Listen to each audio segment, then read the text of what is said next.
नमस्कार, सुस्वागतम, वेलकम, अभिनंदन। मैं हूं डॉक्टर वाई राखी और इस वक्त आप मेरा YouTube चैनल देख रहे हैं। और आज किसी टॉपिक या विषय की बात नहीं करनी है। अभी आपने हाल फिलहाल में ही शिवरात्रि बनाई है और बहुत अच्छे से बनाई है। आज बात करेंगे शिवरात्रि की। शिवरात्रि की शाम को मैं एक मंदिर में गई जो दिल्ली का बहुत नामी खामी और बड़ा मंदिर है।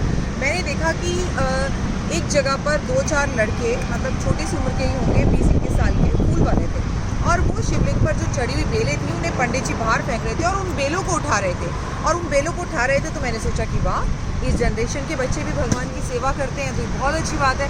मैंने उनसे पूछा इसका क्या करोगे, तो उन्होंने बोला कहीं पर 108 बेल देनी है और वो बेल हम पहुंचा नहीं पा रहे हैं, तो इन बेलों को धोकर वहाँ पहुंचा देंगे।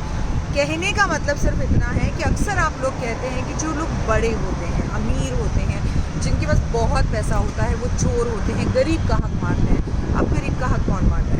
ऐसे में हम फूल वाले जो घर मंदिर के छोटे छोटे मंदिरों के पास बाहर फूल वाले बैठे रहते हैं, उन पर कैसे विश्वास करें, कैसे उनसे सामान लें? ऐसे में क्या जो मंडी में बेल मिल रही है उन्हीं का इस्तेमाल करना चाहिए?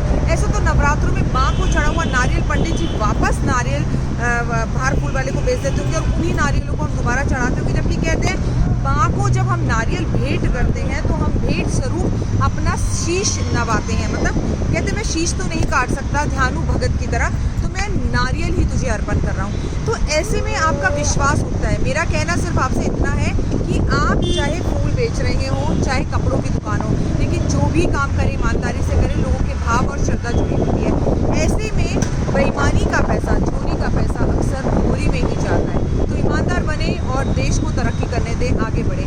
और आज मैं सुबह एक रिसर्च देख रही थी, आज तक पर सुबह एक न्यूज़ आ रही थी कि अब बहुत जल्दी एक ऐसा टीवी आएगा जो आपकी कमांड से चलेगा। आप बोलेंगे टीवी ऑन, सोनी टीवी चला दो, या आप कहेंगे यूट्यूब चला दो, तो चल जाएगा। ऐसे तो करते करते धीरे धीरे इंसान बिल्कुल आलसी हो जाएगा और शारीरिक कष्ट उसको और भी बढ़ जाएंगे। अपने शरीर को चलते रहने दीजिए, एक्टिव रहिए, कोई ना कोई घर की होम रेमेडीज ज़रूर करिए।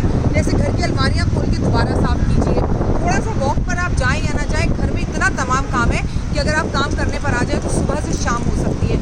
प्लीज़ वॉइस कमांड टीवी और रिमोट का इस्तेमाल करना और इजी लाइफ को चलना, हाथ बजाकर लाइट बंद कर देना, ताली बजा के लाइट खोल देना, ये सब चीज़ें सुनने में बहुत अच्छी लगती हैं, लेकिन ध्यान दीजिए कहीं ना कहीं हम पाश्चात्य संस्कृति की तरफ इतना बढ़ रहे हैं कि अपने शरीर को कष्ट पहुंचा रहे हैं। प्लीज़ अपना और अपनों का खास ध्यान रखिए। अगर अभी तक आपने मेरा YouTube चैनल सब्सक्राइब नहीं किया है तो सब्सक्राइब कीजिए, लाइक कीजिए और शेयर कीजिए। और इस बार नवरात्रों में, जो कि 6 अप्रैल से शुरू हो रहे हैं, जो भी नारियल माँ को अर्पण करें उसे दुकान से खरीदें। नारियल अर्पण करने के बाद नारियल को मंदिर में तुड़वाइए, उसका जो जल है वो शिवलिंग पर अर्पण करवाइए, या ब्राह्मण से, पंडित से, जो भी पंडित इस वक्त ये कार्यक्रम देख रहे हैं, मेरा उनसे हाथ जोड़कर निवेदन है कि जितने नारियल माँ को चढ़ते हैं उनको तुड़वा कर एक बंदे को बिठाइए, उसे उसकी पूरे दिन की दिहाड़ी दीजिए और उसे भेंट स्वरूप, मतलब प्रसाद के रूप में लोगों को बंटवाइए, जिससे किसी का पेट भी भरे और किसी को रोजगार भी मिले और ये चोरी भी